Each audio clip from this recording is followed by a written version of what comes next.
মনে আছে না এই প্রজেক্টরটার কথা? কতবার বলেছি, এই প্রজেক্টরটা যদি আপনার বাসায় থাকে তাহলে আপনার বাসায় আলাদা করে কোনো টিভি কেনার দরকার নেই। আপনার বাসার দেয়ালই হয়ে যাবে একটা বড় সাইজের 120 ইঞ্চি সাইজের একটা টেলিভিশন। 120 ইঞ্চি টেলিভিশন কি যখন সুপারস্টারের বাসায় থাকে, আপনার বাসায় থাকবে, কারণ আপনি হলেন রিয়েল সুপারস্টার। এখন এর মধ্যে আসলে কি কি থাকে চলেন সাধারণত আনবক্সিং করে দেখায় না, আজকে একটু দেখাই। এর মধ্যে খুলেই প্রথমে পাবেন একটা শোলা, তারপরে পাবেন আরেকটা শোলা, আরো কয়েকটা শোলা আছে।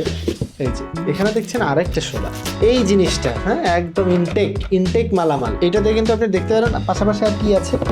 এখানে কিন্তু আমরা পেয়ে যাব একটা কন্ট্রোলার। ভাবছেন যে আরে কন্ট্রোলার মানে কন্ট্রোলার দিয়ে যে গেম টেম খেলে না, এই যে দু বন্ধু মিলে এর মধ্যে গেম টেম নামিয়ে বিল্ট ইন গেম আছে, সেই গেম দিয়ে এই যে এই কন্ট্রোলারও আছে ওর মধ্যে। ভাবা যায় একটা প্রজেক্টরের সাথে কন্ট্রোলার আছে, এবং সেই কন্ট্রোলার দিয়ে কিন্তু আপনারা দুই বন্ধু মিলে হাজব্যান্ড ওয়াইফ মিলে গেম খেলতে পারেন। সব কিছু একদম ওয়াইফাই থেকে শুরু করে নেটফ্লিক্স, ইউটিউব সবকিছু আপনি করতে পারবেন। পাশাপাশি আপনি যে খেলাটেলা দেখেন, যখন মনে হয় যে বন্ধু বান্ধবদের সাথে একটা যদি বড় পর্দা ভাড়া করে সে দেখতে পারতাম, সেসব চিন্তা আর নেই। এটা থাকলে আপনার রুমে হয়ে যাবে বড় পর্দা একটা, মানে এলইডি বড় স্ক্রিন। বুঝতে পেরেছেন? তাই আর দেরি না করে লিলিপুট শপ থেকে আজই নিয়ে নিন এই জাদুর প্রজেক্টরটি।